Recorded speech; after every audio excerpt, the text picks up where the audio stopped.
The great hall of the Valanthi Confederation stood silent. 7 species had built this place together. They had carved it from the heart of an asteroid and filled it with the symbols of their unity. Golden banners hung from the ceiling. Crystal sculptures caught the light from 1,000 floating lamps. For 300 years, this hall had been the center of galactic civilization. Now it felt like a tomb. High Chancellor Morith stood at the center of the speaking platform. He was old even by Valanthi standards. His scales had turned from bright blue to a dull gray.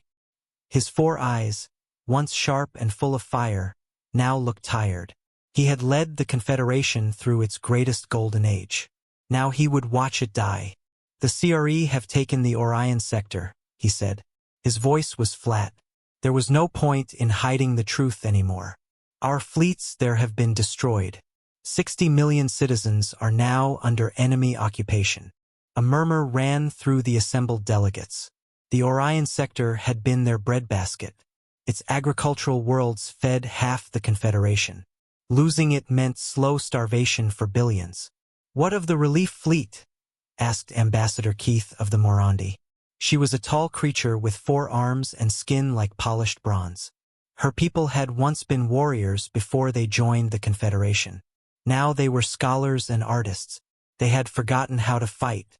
"They are gone," Morith said simply. Supreme Commander Vorix caught them at the Nexus Gate. 300 ships, 40,000 crew, all lost. The hall fell silent again. 300 ships. It had taken them 2 years to build that fleet. 2 years of stripping resources from every world, of melting down monuments and museums to feed the war factories. And the CRE had destroyed it in a single afternoon. "How many ships do we have left?" asked a voice from the back. It belonged to a small creature with gray fur and large black eyes. The Taith were the smallest of the Confederation species. They were also the most practical. Morith did not want to answer. The number was shameful. It was a death sentence. "But your people deserve the truth," he said at last. 412 combat vessels. Perhaps another 100 support ships. That is all. 400 ships against the CRE Dominion. The Dominion had started this war with 3,000 warships. Even after 15 years of fighting, even after all the blood the Confederation had spilled, the enemy still had over 1,000 vessels ready for battle. The math was simple. The math was death. "Then we must surrender," said Ambassador Ven of the Salari. His people were tall and thin, with skin that glowed faintly in the dark. They were philosophers and dreamers. They had never wanted this war. "We cannot win. We can only choose how we lose. Surrender gives our people a chance to survive." "Survival under CRE rule is not survival," Keth replied. Her 4 hands curled into fists. "You have seen what they do to conquered peoples. Slavery, labor camps, mass executions of any who resist. Death is better than that existence." "Death is never better than life," Ven said. "While we live, there is hope. The dead hope for nothing." The argument continued. It was the same argument they had been having for 5 years, ever since the war turned against them. Surrender or fight. Submit or die. There were no other options. There had never been any other options. Morith let them argue. He knew it did not matter. Whether they surrendered or fought, the result would be the same. The CRE did not want peace. They wanted conquest. They wanted to rule the galaxy alone. Every species that was not CRE was either a slave or an enemy. That was their way. That had always been their way. The Confederation had tried diplomacy at the start. They had offered trade agreements and territorial concessions. They had offered to share technology and resources. The CRE had responded by burning the diplomatic vessel with all hands aboard. Then they had invaded. 15 years of war. 15 years of watching everything they had built crumble to dust. The Confederation had once ruled 1,000 worlds. Now they held less than 100. Soon they would hold none. "There is one option we have not considered," said a quiet voice. The arguing stopped. Everyone turned to look at the speaker. It was a young Volante named Sir. He wore the uniform of a fleet admiral, though his rank was new. All the experienced admirals were dead. Sir had earned his position by being one of the few who survived. "We have asked every species in known space for help," Sir continued. "Every species except one." Morith felt a cold knot form in his stomach. He knew what Sir was going to say. He had thought about it himself many times.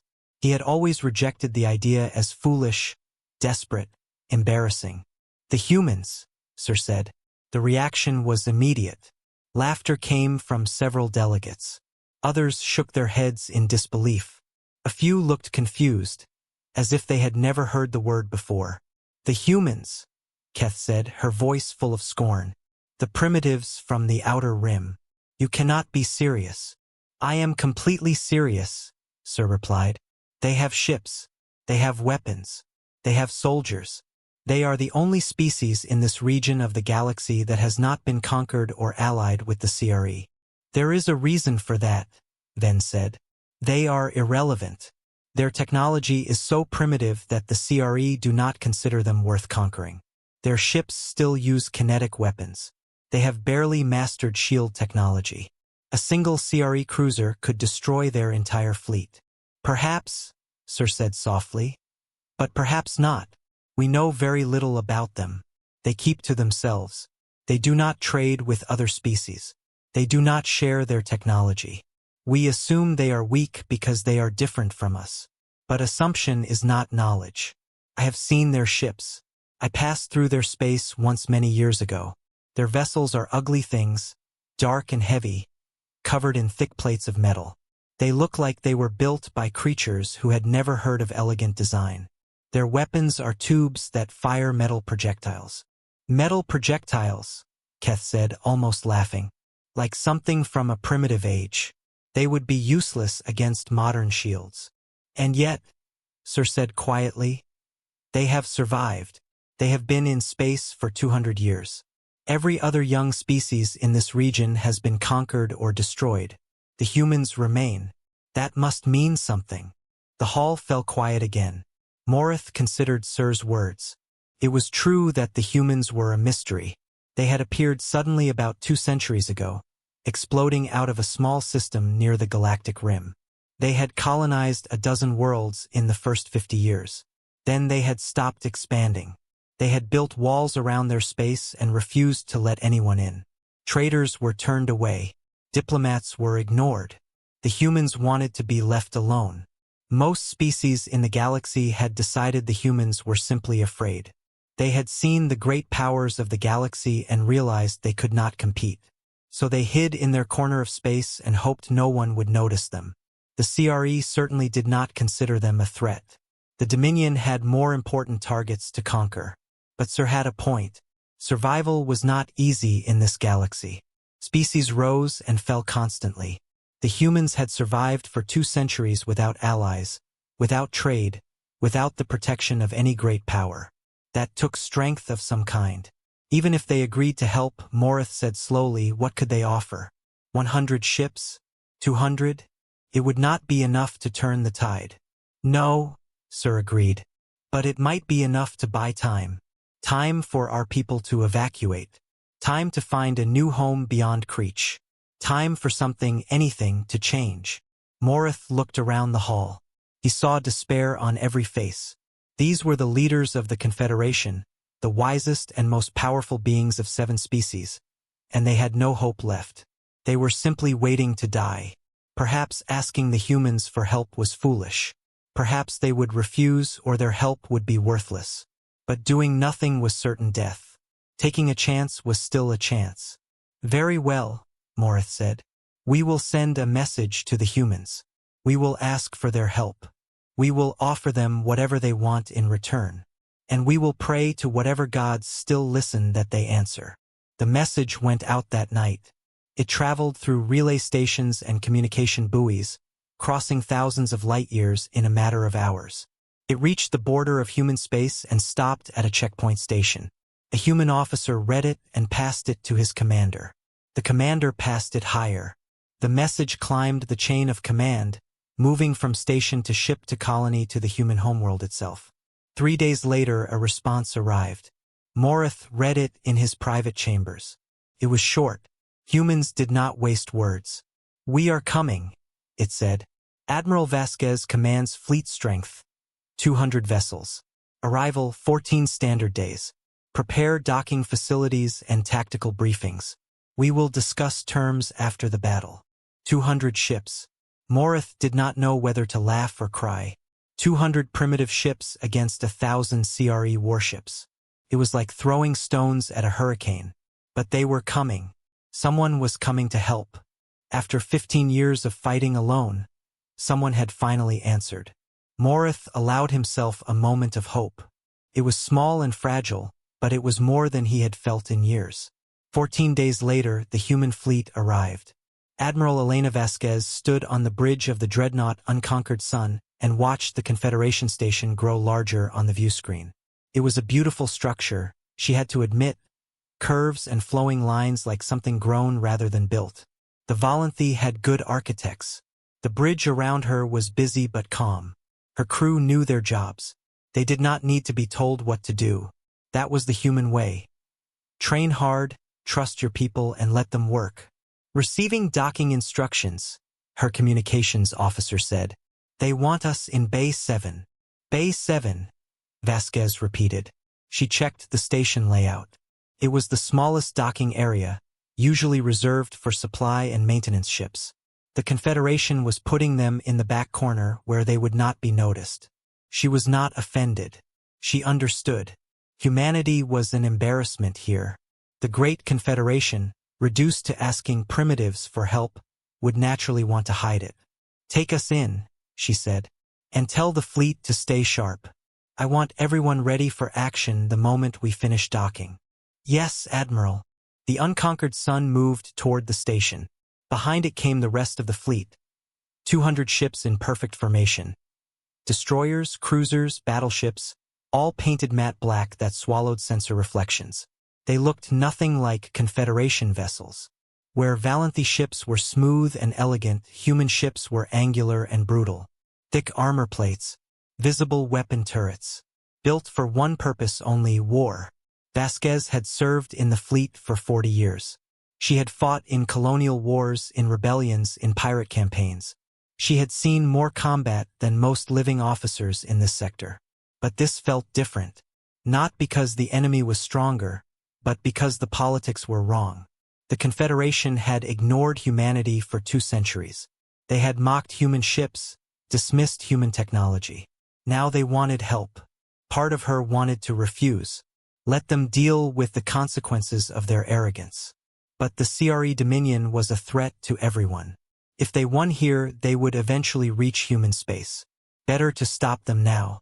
The Unconquered Sun entered the docking bay. Magnetic clamps locked on. Engines powered down.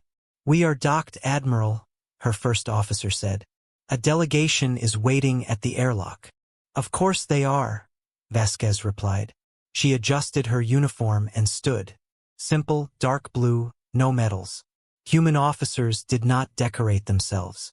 Results were enough. Let them wait 5 minutes, she said. Then bring them in. Tactical team in place. I want full enemy briefing ready. Yes, Admiral. She moved through her ship. The corridors were bare, functional steel. Everything designed for survival, not decoration. Crew members passed her, focused on their duties. No ceremony. No wasted motion. In the briefing room, she took her seat and waited. A few minutes later, the door opened. 3 figures entered. A Volanthy diplomat, a Morandi general, and a young Valenthy fleet admiral who looked barely old enough for command. Admiral Vasquez, the diplomat began formally. We welcome you to Confederation space. Skip the speeches, Vasquez said. Sit down. We have work to do. They hesitated, then obeyed. Tell me about the enemy. Once they broke through the outer defenses, the inner worlds would fall quickly. How many ships do you have? She asked. 412, Syrah said. Plus support vessels. Vasquez did the math in her head. 400 Confederation ships plus 200 human ships against 800 CRE warships. The numbers were bad, but not impossible. She had fought worse odds. What do you know about their tactics? She asked. Standard energy weapon doctrine, Keth said. She spoke grudgingly, as if being questioned offended her. Plasma lances and particle beams at range. Shield overload at close quarters. They focus fire on one target at a time, overwhelm its shields, destroy it, then move to the next. And your defenses? Energy shields, Keth replied. Standard configuration. Our ships can absorb approximately 30 seconds of concentrated fire before shield failure. 30 seconds. Vasquez kept her face neutral, but inside she was calculating. 30 seconds was not long. If the CRE focused 800 ships on one target at a time, they could destroy a Confederation ship every half-minute. The entire fleet would be gone in 3 hours. What about offensive weapons? She asked. Plasma cannons, Keth said. Particle beam arrays. Standard galactic armament. How long to destroy a SRE ship? Keth hesitated. It depends on size. A cruiser, perhaps 2 minutes of concentrated fire. A battleship, 5 to 7 minutes. Their shields are stronger than ours. Vasquez nodded slowly. The picture was clear. The Confederation was losing because it was outmatched in every category. Weaker shields. Slower weapons. Slower kills, faster deaths. A simple equation. And the answer was defeat. All right, she said. Here is what is going to happen. When the battle begins, the human fleet will advance first. We will engage the enemy directly. Your ships will hold back and provide support. Absolutely not, Keth said immediately. Her arms crossed. We are warriors. We will not hide behind you. You will die, Vasquez said calmly. Your shields last 30 seconds. Your weapons cannot kill fast enough. If you engage directly, you will be destroyed. If you hold back and support us, you might survive long enough to matter. And your ships? Sir asked. His tone was curious, not hostile. Our sensors show your shield generators are even weaker than ours. The CRE will destroy you even faster. Vasquez smiled slightly. There was no warmth in it. Let me worry about that. The meeting continued for another hour. Fleet positions. Communication protocols. Emergency procedures. The Confederation grew increasingly frustrated with her refusal to explain her full battle plan. She told them where to position their ships, when to fire, when to hold, but not why. Finally, as the meeting ended, Sir asked the question that had been building in the room. Admiral, do you truly believe you can win this battle? Your ships are outnumbered 4 to 1. Your technology is considered primitive. The CRE have never been defeated in open combat. What makes you think this time will be different? Vasquez stood. For a moment she studied him. There was something familiar in his expression. Hope, fragile, desperate. My people have a saying, she said. The strong do what they can. The weak suffer what they must. But humans are neither strong nor weak. We are stubborn. She stepped closer. We do not know how to give up. We do not know how to die quietly. We have survived ice ages, plagues, and wars that killed billions. We have survived because we refused to stop fighting. She turned toward the door, then paused. The CRE think they understand war. They are about to learn they don't. Then she left. 3 days later, the CRE fleet arrived. At the heart of it, Supreme Commander Vorax stood on the command deck of the Eternal Dominion and watched his armada emerge from hyperspace. 800 warships filled the void like a moving wall of metal. Perfect formation. Perfect discipline. The largest force the CRE Dominion had ever assembled. And the force that would end the war. Vorax's species was built for dominance. Thick armored bodies, harsh worlds, survival through strength. Their entire philosophy was simple. The strong rule, the weak obey. The Confederation had forgotten that truth. Cooperation, equality, partnership, weakness dressed as philosophy. It had cost them everything. Enemy fleet detected, his tactical officer reported. Approximately 400 vessels. Defensive formation near the 4th planet. Vorax made a low sound of contempt. For 100 ships, the Confederation had once fielded thousands. Now this was all that remained. Standard engagement protocol, he ordered. Then the officer hesitated. Commander, additional vessels detected at the edge of the engagement zone. Reinforcements? Vorax asked sharply. No, sir. Unknown configuration. A pause. Then, they appear to be human vessels. Vorax turned slowly. Human? Yes, Commander. Approximately 200 ships. They are positioned at the front of the enemy formation. Silence settled over the bridge. Humans. He searched his memory. A young species. Outer rim. Primitive industry. Minimal military relevance. Not even worth conquest. And yet here they were. Show me, he said. The screen shifted. Vorax studied them. Ugly ships. Angular. Heavy armor plating. Weapon turrets like crude tubes. No elegance. No refinement. No intelligence by CRE standards. Analysis, he ordered. Shields are weak, the officer reported. Armor is basic composite. Weapons are kinetic projectile systems. Extremely primitive. They pose no strategic threat. Vorax nodded slowly. Then they will die first. He turned back to the battlefield. Target the human fleet on initial engagement. Eliminate them quickly. Then proceed with Confederation forces. The Armada advanced. 800 ships. One purpose. Victory. Across the void, Admiral Cyrus stood on the bridge of the Starlight's edge, watching the enemy approach. He knew the numbers. He knew the outcome. And still the human fleet moved forward. Straight into the teeth of the CRE Armada. No hesitation. No retreat. Only advance. What are they doing? Asked his first officer, a young volante named Talas. Her voice was tight with anxiety. They will be destroyed in the first exchange. I do not know, the Admiral admitted, but Admiral Vasquez seemed confident. Perhaps they know something we do not. What could they possibly know? Their ships are inferior to ours, and our ships are inferior to the CRE. There is no secret weapon that can change those facts. Sarah had no answer. He watched the human fleet accelerate, their dark ships forming a wedge pointed directly at the enemy. The unconquered sun was at the tip of the formation, leading the advance. Whatever Admiral Vasquez was planning, she was putting herself at the greatest risk. Open a channel to the human flagship, he ordered. Channel open, Admiral. Admiral Vasquez, this is Admiral, sir. The CRE fleet is preparing to engage, and I strongly recommend you fall back and let our ships absorb the initial bombardment. Your vessels cannot withstand concentrated fire from their weapons. There was a pause. Then Vasquez's voice came through the speakers. She sounded calm, almost relaxed. Thank you for your concern, Admiral, but we have a plan. Just stay in position and be ready to support us when the shooting starts. What plan? You have not told us anything about your tactical approach. How can we support you if we do not know what you intend to do? Another pause.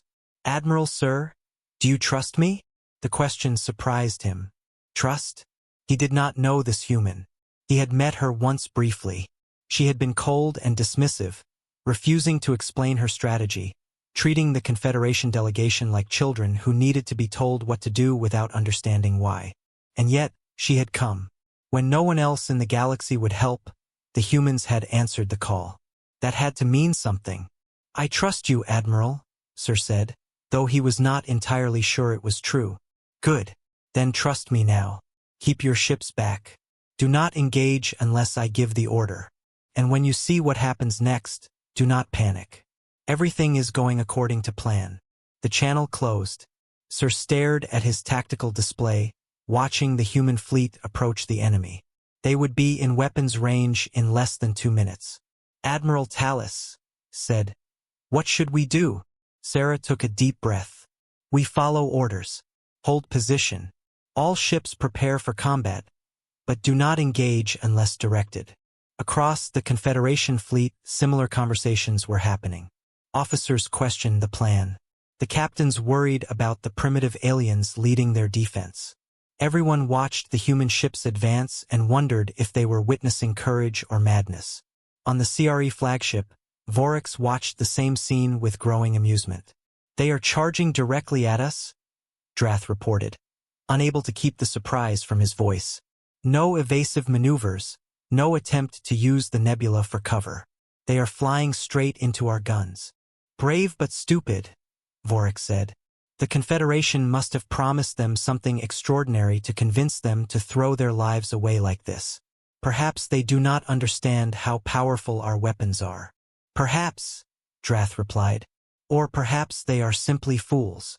Vorix leaned forward in his command chair. All ships prepare to engage. Target the human vessels. Full power to forward weapons. I want them destroyed in the first volley. The CRE fleet responded instantly. 800 ships adjusted their positions, bringing their primary weapons to bear on the approaching human formation. Plasma lances and particle beam arrays powered up, energy readings climbing to maximum. The accumulated firepower of the fleet was staggering. Could crack planets. Could shatter moons. It could certainly destroy 200 primitive ships. Range to enemy? Vorix asked. 20,000 kilometers closing. They will be in optimal weapons range in 30 seconds. Vorix watched the human ships grow larger on his view screen. He could see details now. Ugly angular hulls, thick armor plates, crude weapon turrets. They looked like relics from an ancient age preserved in a museum and somehow brought to life.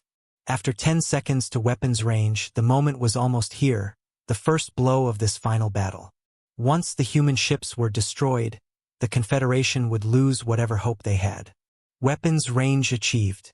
All batteries have target locks. Vorix allowed himself a smile. Fire. 800 ships fired at once.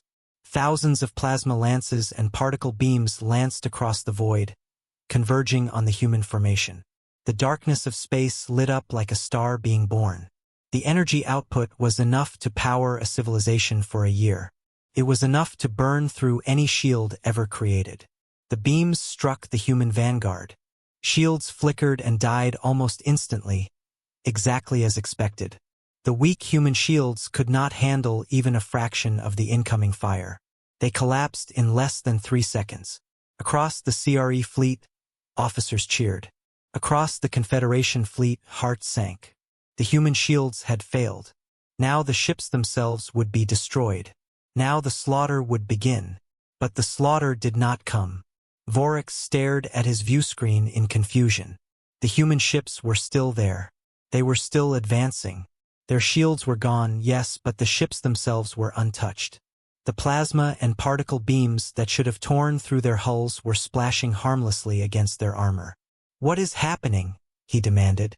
Why are they not destroyed? Drath was staring at his console with wide eyes. I do not understand, Commander.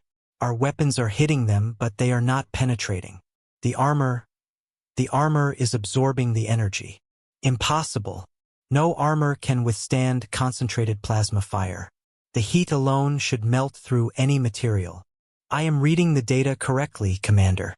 The human ships are still at full integrity. Our weapons are having no effect. Vorix felt something cold settle in his stomach. A feeling he had not experienced in many years. Uncertainty.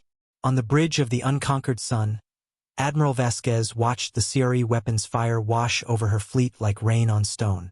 The ship shuddered slightly as billions of joules of energy struck the hull. But that was all. The armor held. It had been designed to hold. Damage report, she said calmly. Minimal, Admiral, her first officer replied. Hull temperature is elevated but within acceptable limits. All systems operational. No casualties. And the rest of the fleet? Same across all ships. The enemy weapons are ineffective against our armor. Vasquez nodded. She had expected this, but it was still satisfying to see the theory proven in practice. The galaxy had made a mistake. Everyone had made a mistake. They had assumed that energy weapons and energy shields were the only way to fight. For thousands of years, every spacefaring species had followed the same path. Develop shields to block energy weapons. Develop weapons to overwhelm shields. It was an endless cycle, with each side trying to outpower the other. Humanity had looked at that cycle and decided it was stupid. Shields were elegant. Yes, they could block almost any attack if they were strong enough, but they required enormous power. They failed catastrophically when overwhelmed. They were a single point of failure that could doom an entire ship. Armor was different.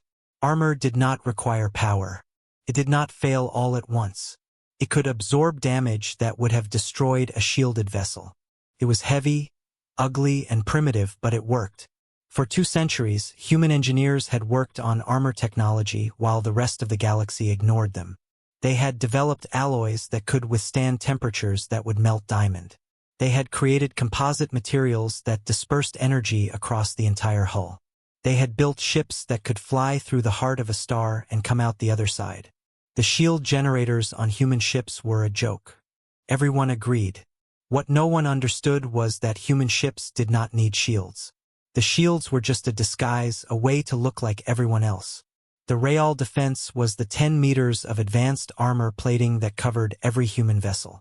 The CFT were firing energy weapons at ships designed to laugh at energy weapons. They might as well have been throwing rocks at a mountain. "Admiral," the communications officer said. "Admiral Sir is requesting an explanation. He wants to know why our ships are still intact." Vasquez smiled. "Tell him the explanation is coming. All ships advance to weapons range. Prepare main batteries." The human fleet surged forward. The CRE continued to fire, pouring endless streams of energy into the advancing formation. It did nothing. The human ships kept coming, their dark hulls glowing slightly from absorbed heat but otherwise untouched. On the Eternal Dominion, Vorax was screaming orders. "Increase power to weapons. Target their engines. Find a weak point." "We are at maximum power, Commander," Drath replied, his voice shaking. "There is no weak point. Their armor is uniform across the entire hull. Our weapons cannot penetrate." "Then ram them. All ships, prepare for ramming attacks." "Commander, if we ram them, we will destroy ourselves as well as them." "I do not care. They cannot be allowed to reach us." But it was too late. The human fleet had reached weapons range. Admiral Vasquez gave the order. "All ships, open fire." The human fleet responded with a sound no one in the galaxy had heard in 10,000 years. It was the thunder of kinetic weapons, massive railguns, each one capable of accelerating a tungsten projectile to a significant fraction of the speed of light. The projectiles were not elegant. They were not sophisticated. They were simply chunks of dense metal moving very, very fast. They struck the CRE fleet like the fist of an angry god. The first volley hit the leading ships. Their shields flared, trying to absorb the impact. But shields were designed to disperse energy, not stop mass. A plasma beam could be spread across a shield surface until harmless. A tungsten slug moving at relativistic velocity could not. It was pure kinetic force, and it went straight through. The first CRE dreadnought took 4 hits in rapid succession. The slugs punched through its shields like they were not there. They tore through the hull, leaving holes the size of buildings. The reactor containment failed. There was a brief flash of light, and then the dreadnought was gone. The entire engagement lasted 4 seconds. 4 seconds from the first human shot to destruction. A vessel that had taken years to build, that had survived dozens of battles, gone in 4 seconds. And the human fleet kept firing. Vorax watched in horror as ship after ship died around him. His invincible fleet was being torn apart. The human weapons did not care about shields. They did not care about evasive maneuvers. They simply punched through everything in their path. "Fall back," he shouted. "All ships, emergency withdrawal." But the human fleet was not going to let them escape. They pressed forward, railguns cycling continuously. Each shot was another death sentence for a CRE vessel. Cruisers, destroyers, battleships, they all died the same way. Their shields useless, their armor insufficient, their crews never even understanding what had killed them. On the starlight's edge, Admiral Sir watched the destruction in disbelief. "By the stars," Talas whispered. "They are actually destroying them." Sir could not speak. He had seen many battles, but never anything like this. The CRE fleet, terror of the galaxy, was being slaughtered. 1 ship every few seconds, each death marked by a brief flash of light. Admiral Talas said, "Admiral Vasquez is on channel." Sir forced himself to focus. "Put her through." Her voice came through calm as ever. "Admiral Sir, the enemy is breaking. We are pursuing. If your ships would like to join us, now would be a good time." "Yes," Sir said. "We will join you. All ships, advance. Support the human fleet." But there was little left to support. The battle was already over. The CRE fleet, what remained of it, was in full retreat, ships that had once struck fear across the galaxy now fleeing from primitive humans and their crude weapons. On the Eternal Dominion, Vorax screamed in fury and despair. "How?" he shouted. "How is this possible? They are primitives. Their technology is ancient. How are they destroying us?" No one had an answer. No one could explain how 200 primitive ships were defeating 800 advanced warships. It made no sense. It violated every law of warfare the CRE had ever known. But it was happening. The battle continued for another 2 minutes. In those 2 minutes, the human fleet destroyed 112 CRE vessels, damaged another 200, and drove the rest into headlong retreat. When it was over, Admiral Vasquez stood on her bridge and surveyed the wreckage. Broken ships drifted through space, hulls torn open, crews dead. The nebula was filled with debris and radiation. "Casualties?" asked. "None, Admiral. We did not lose a single ship. None. 200 ships against 800, and the humans had not lost a single vessel." Vasquez allowed herself a small smile. "Contact Admiral Sirith. Tell him the battle is over. Tell him the Confederation just won the war." Behind her, through the view screen, the surviving CRE ships disappeared into the distance. They had come to finish off the Confederation. They had expected an easy victory. They had been wrong. The aftermath of the battle was a kind of silence that Admiral Sarath had never experienced before. He stood on the observation deck of the Starlight's Edge and stared out at the debris field that had once been the greatest military force in the known galaxy. CRE warships, broken and burning, drifted through the void like leaves scattered by a storm. Their lights were dead. Their weapons were cold. Their crews were gone. It should have been impossible. Every calculation, every simulation, every prediction had said the same thing.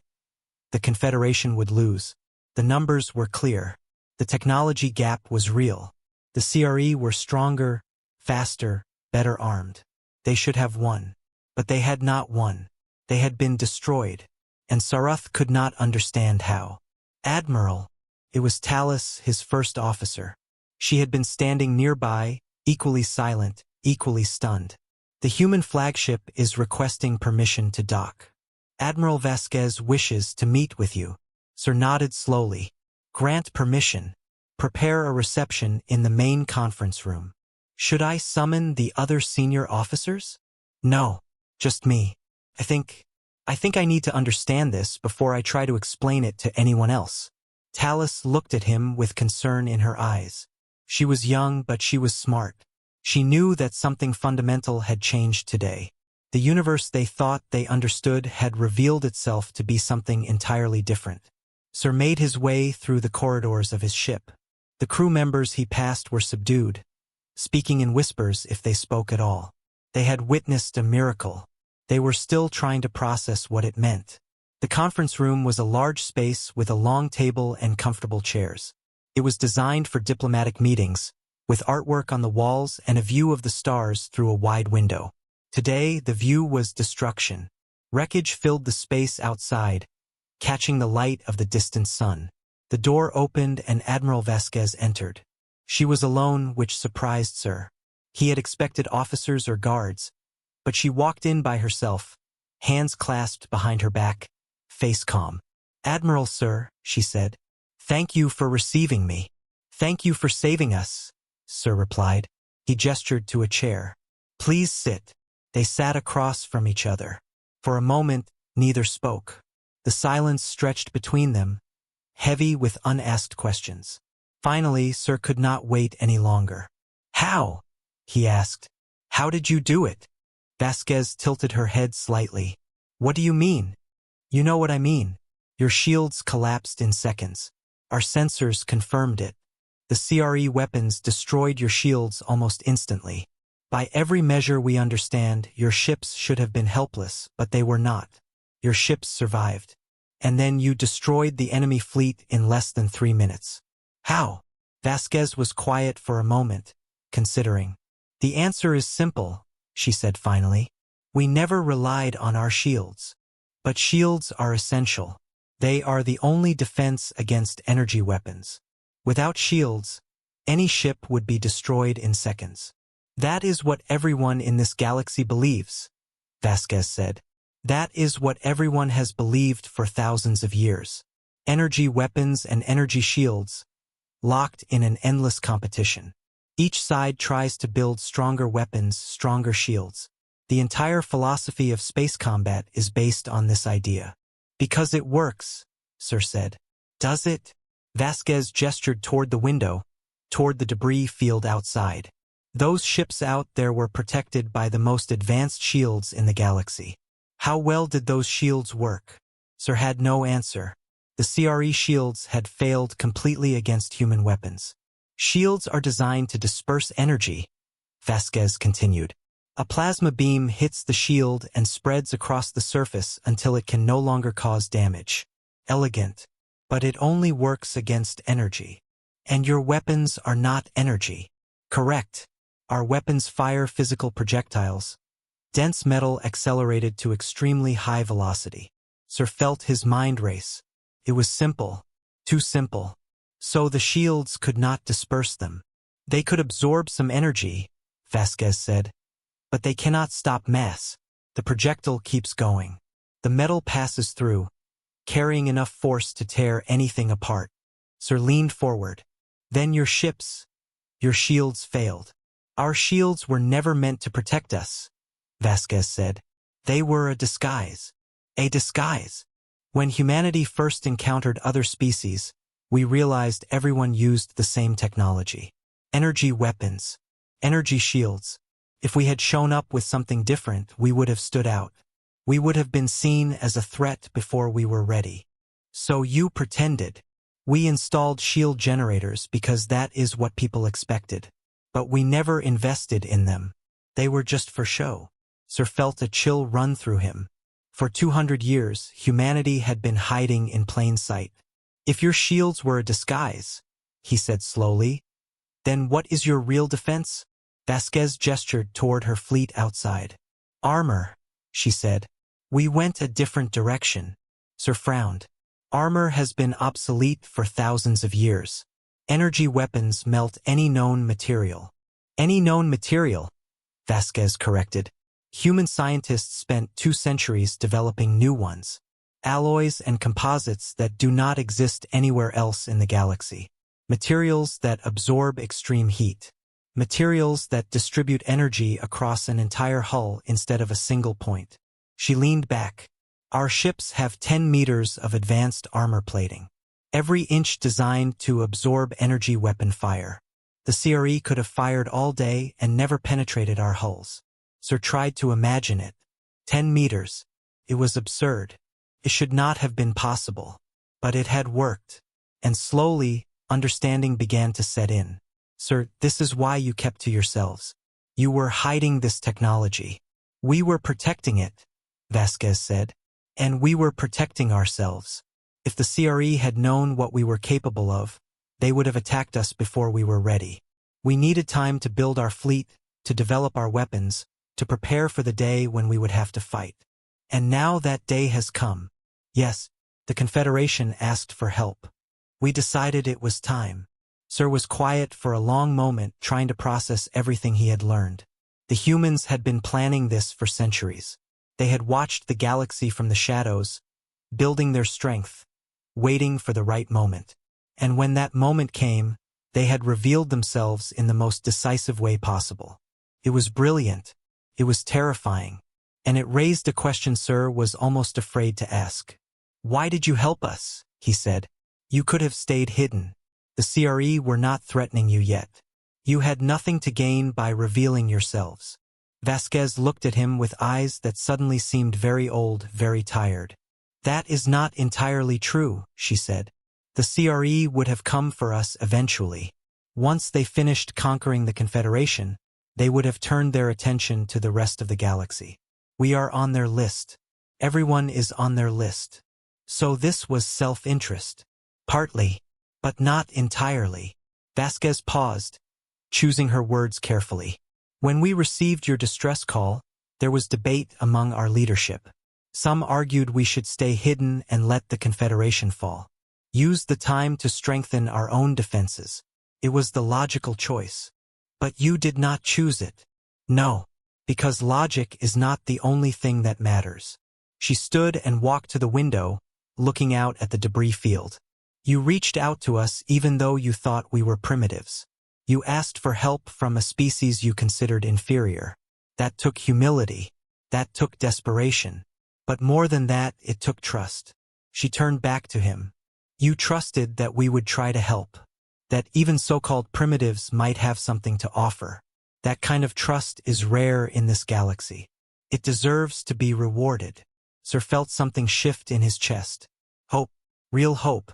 There is another reason, Vasquez continued. One my people understand better than most. What reason? Survival is not enough. Her voice was quiet but firm. My species has survived ice ages, plagues, wars that burned our cities to ash. We survive because we refuse to give up. But survival alone means nothing if there is nothing worth surviving for. She gestured at the stars. This galaxy is full of species that have forgotten how to hope. They accept that the strong rule and the weak suffer. They believe might makes right. They have given up on the idea that things could be different. The Confederation tried to be different, Sir said softly. Yes, and you failed, but you tried. And that matters. She returned to her seat. Humanity decided to help because we believe in what you were trying to build. A galaxy where species work together. Where strength protects instead of dominates. Where there is hope for something better. And now, Sir asked, now we rebuild. Together.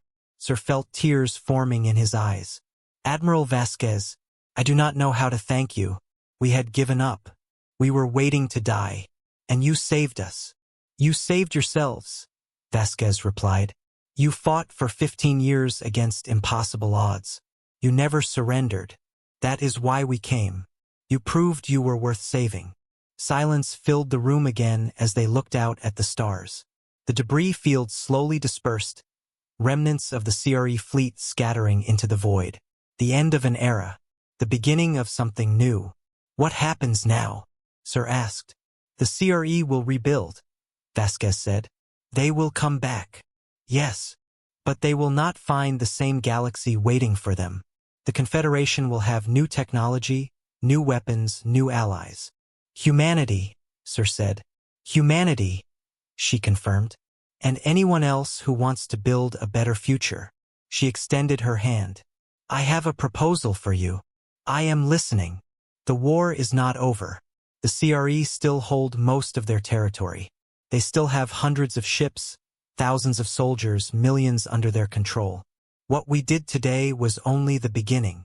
You want to continue the war. I want to finish it, not just push them back. End their empire. Free the species they have conquered. Ensure they can never threaten anyone again. Sir considered this. It was ambitious, perhaps impossible, but it was also right.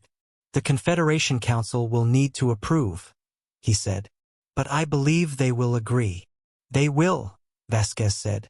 Because for the first time, you are not choosing between survival and surrender. You are choosing victory.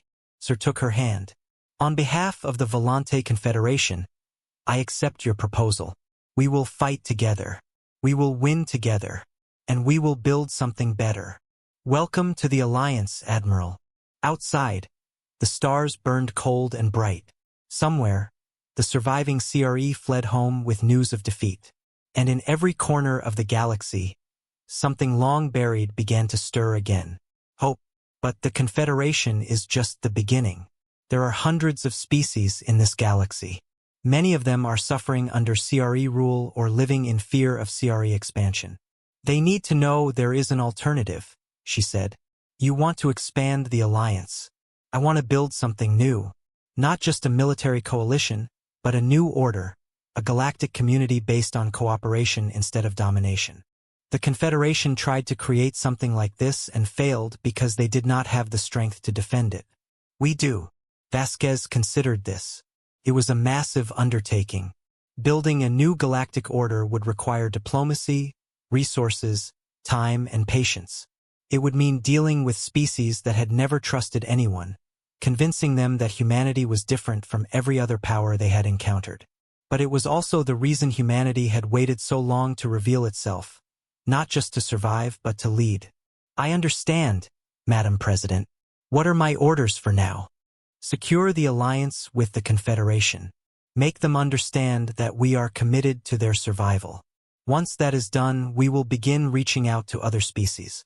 The CRE have enemies everywhere. We need to find them and bring them together. It will not be easy. Many species will be suspicious of us. They will wonder if we are just another empire looking for conquest. Then we will have to prove them wrong with actions, not words. President Chun leaned closer to the screen. Admiral, you fought today because you believed it was the right thing to do. Not because it was easy or safe, but because it was right. That is what makes humanity different. That is what will make others trust us. Yes, Madam President. Good luck, Admiral. The galaxy is watching. Show them who we are. The screen went dark. Vasquez sat in the silence of her quarters, thinking about everything that lay ahead. The war was not over. It was just beginning. But for the first time, she believed they could actually win. She stood and walked to her window. Outside, the stars blazed in the darkness. Somewhere out there, billions of beings were waking up to a new reality.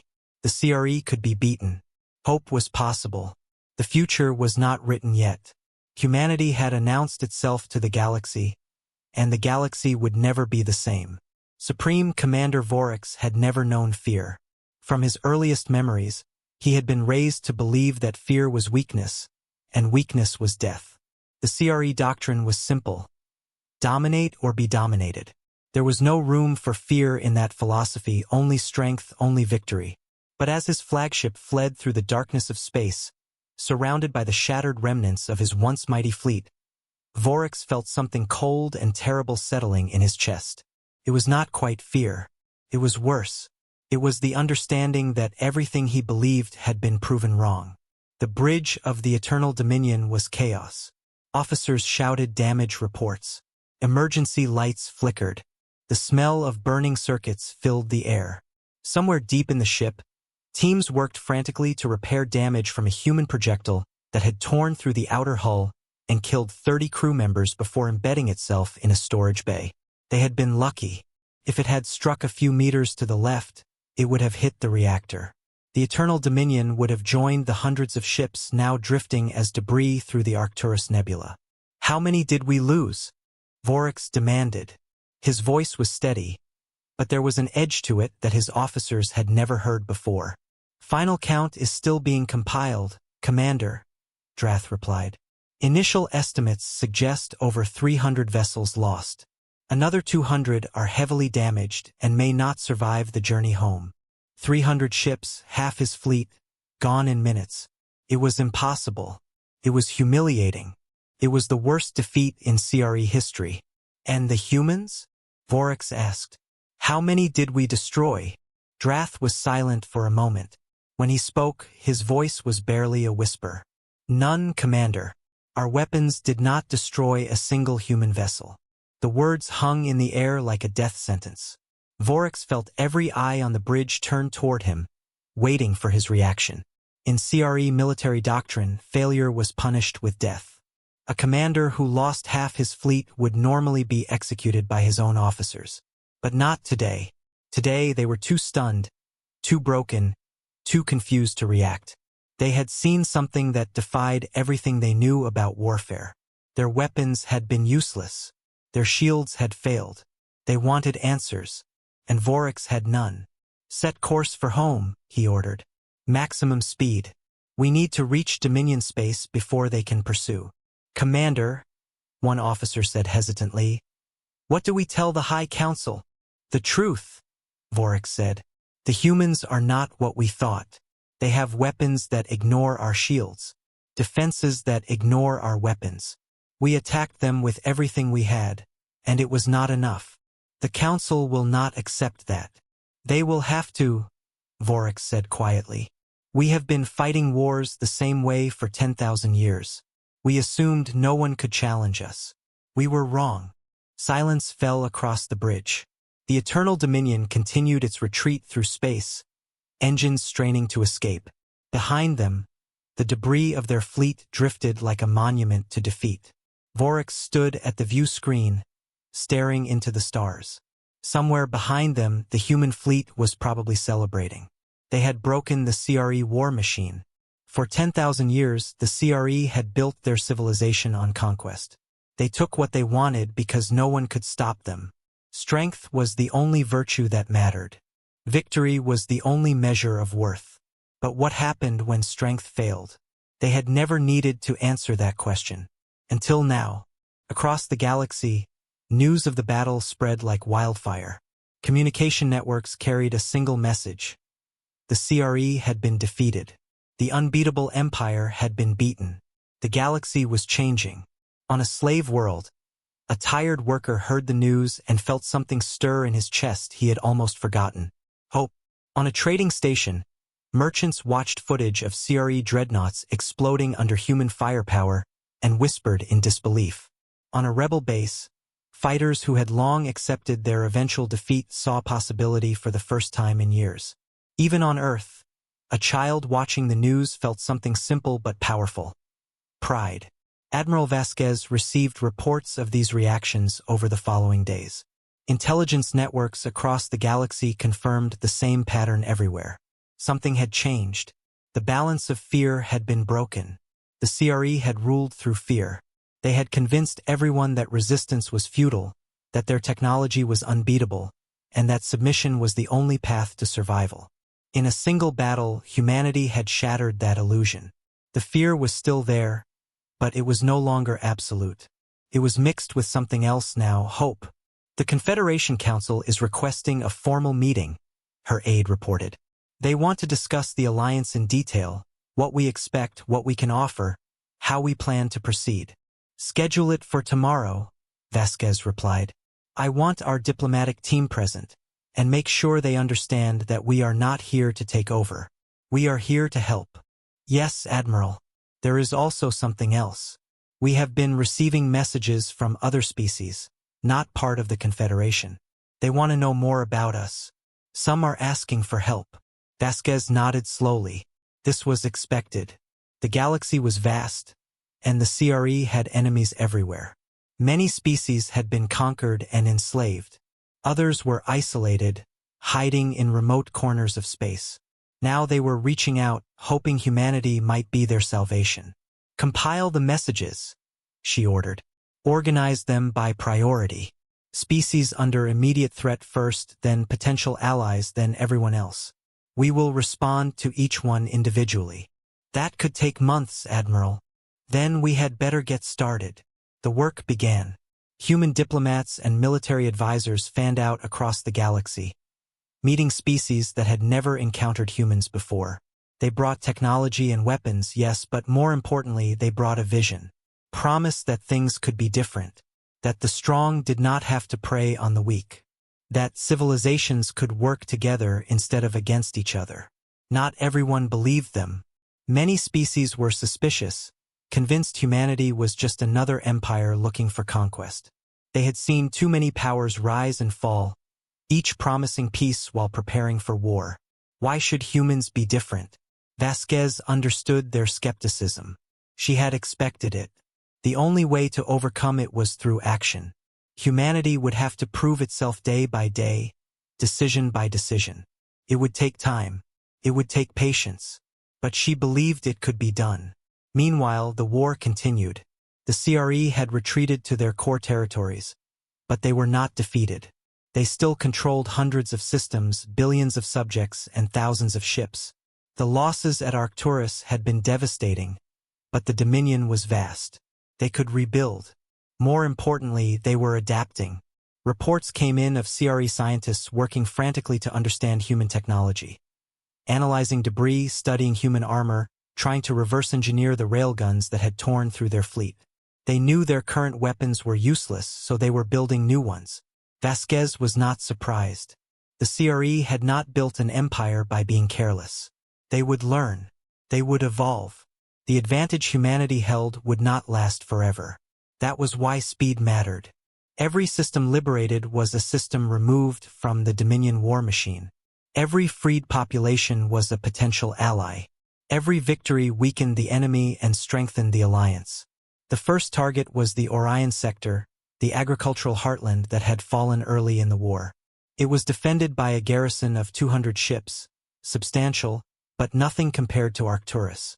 Vasquez led the assault personally. The human fleet, reinforced with Confederation vessels upgraded with human technology, entered the sector in perfect formation. The CRE defenders scrambled to meet them. It was not a battle. It was a slaughter. The CRE had learned nothing. Their ships still relied on energy weapons and shields. Their tactics had not changed. Plasma lances splashed uselessly against human armor. Particle beams dispersed without effect. The CRE fought bravely, but bravery was not enough. Human railguns tore through the garrison in minutes. Ship after ship exploded, shields useless, hulls shredded by kinetic impacts. The CRE commander attempted to order a retreat, but there was nowhere to go. When it was over, not a single CRE vessel remained. The Orion sector was liberated. The pattern repeated across the galaxy. Human fleets, supported by growing allied forces, struck CRE holdings wherever they were found. Some battles were easy against isolated garrisons unaware of the new threat. Others were harder against forces beginning to adapt. The CRE were learning. They developed kinetic weapons modeled on human designs. They attempted new armor. They changed tactics, shifting toward evasion and ambush. But they were always one step behind.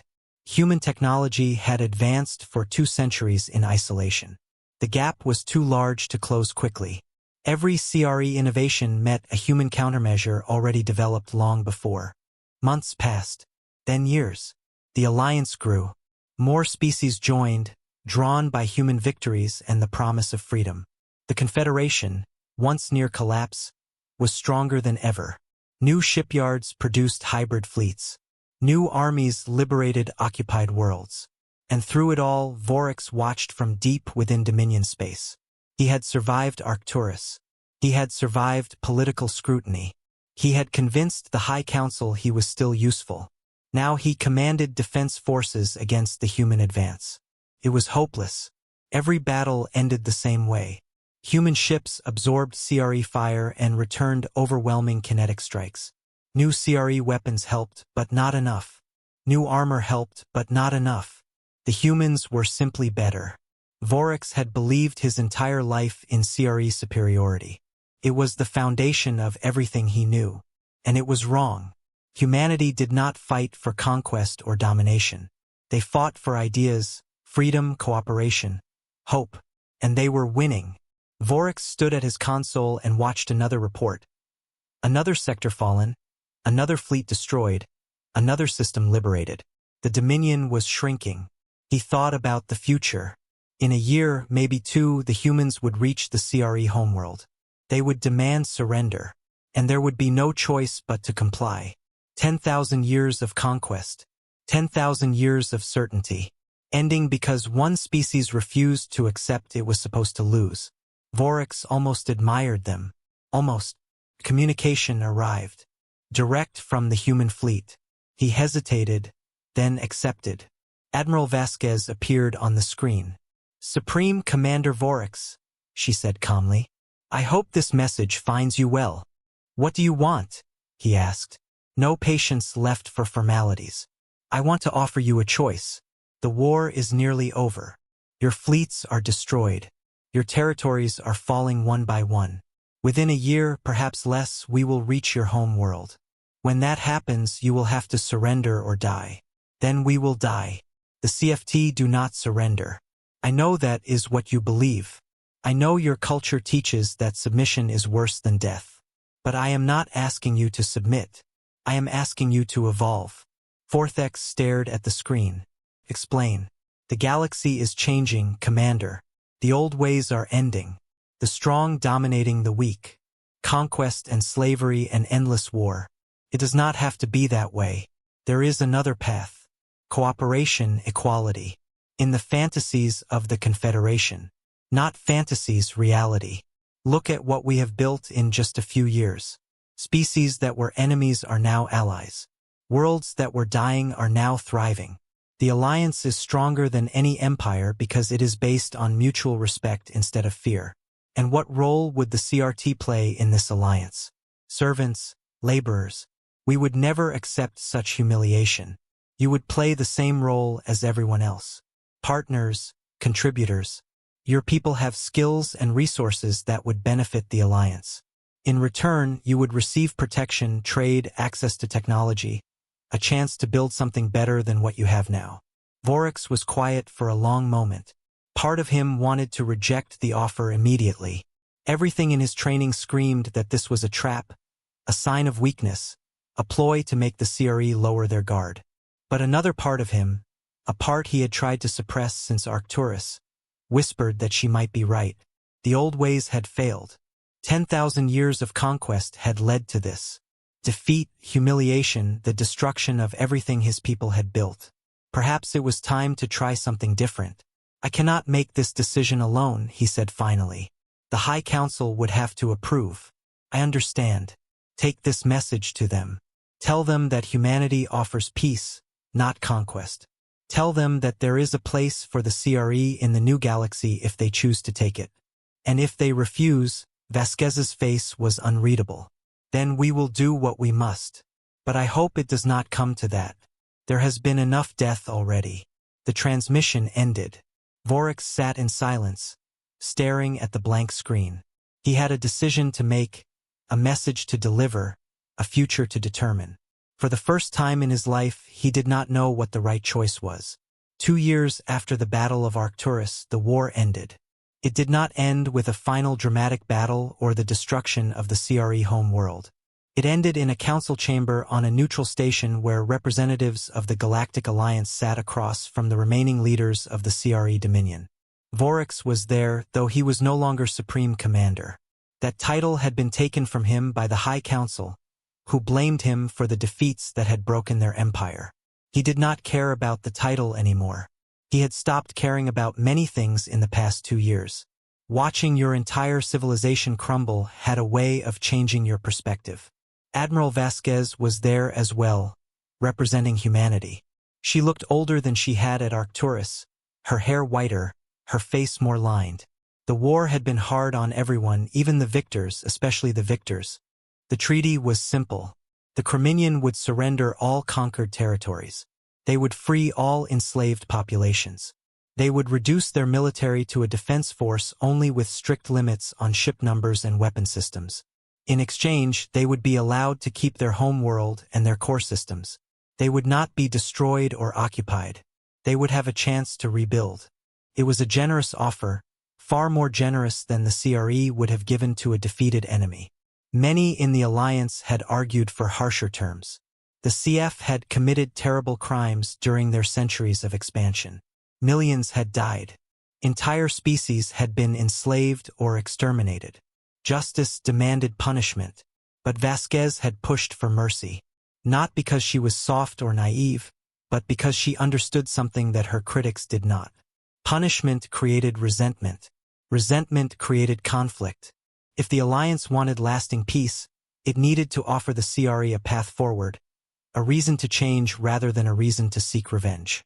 The CRE High Council had debated for weeks before accepting the terms.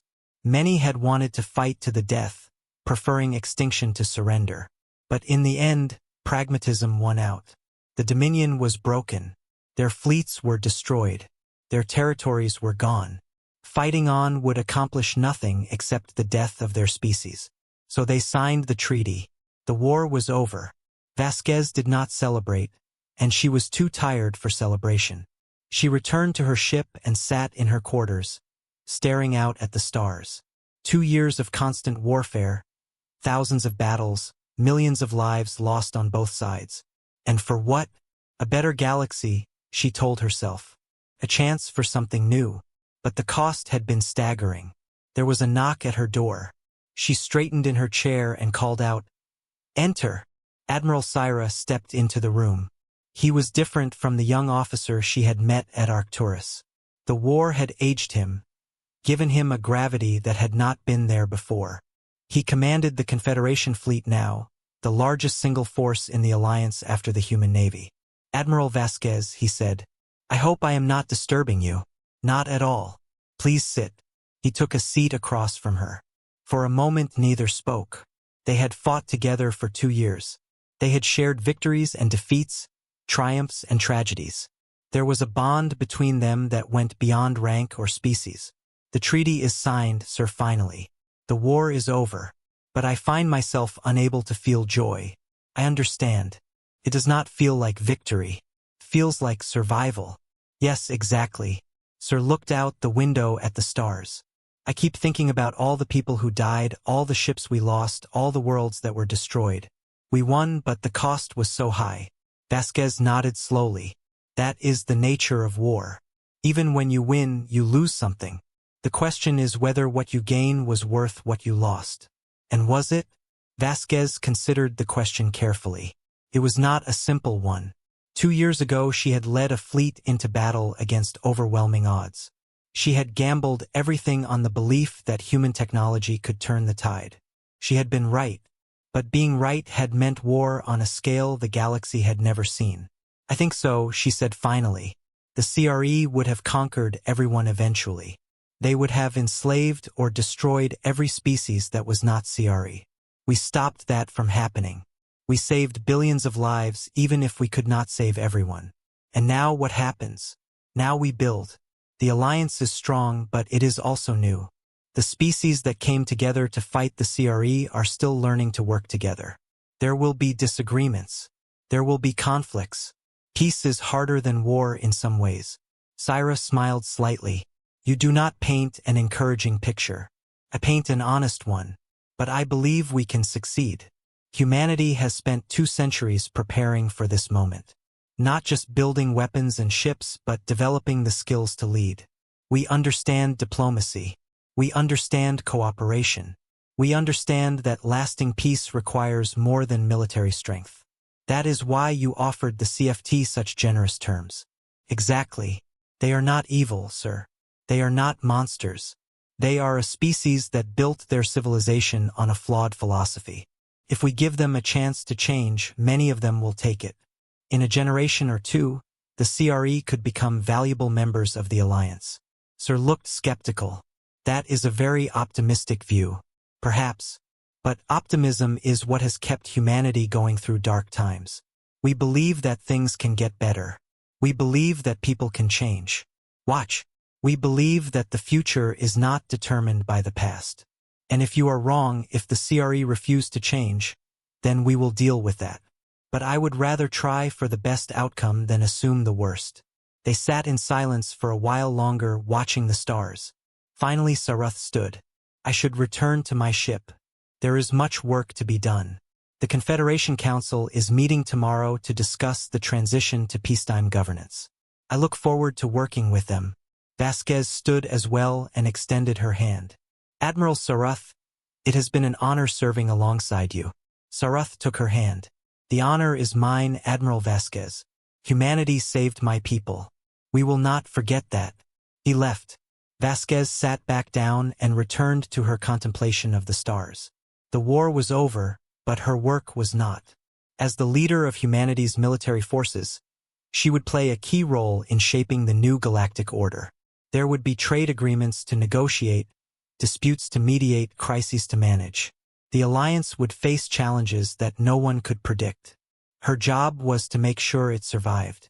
She thought about Earth. She had not been home in years. Her family was there waiting for her. Her grandchildren had been born during the war. She had never held them. Perhaps soon. Perhaps when things stabilized, she could take a leave and visit home. Walk the streets of her childhood city. See the mountains and the oceans. Remember what she was fighting for. But not yet. There was still too much to do. The months that followed were difficult but hopeful. The Alliance established a new governing body, the Galactic Council, with representatives from every member species. Humanity held a prominent position, but Vasquez had insisted that they not dominate. The council was designed to be democratic, with each species having a voice. The transition was not smooth.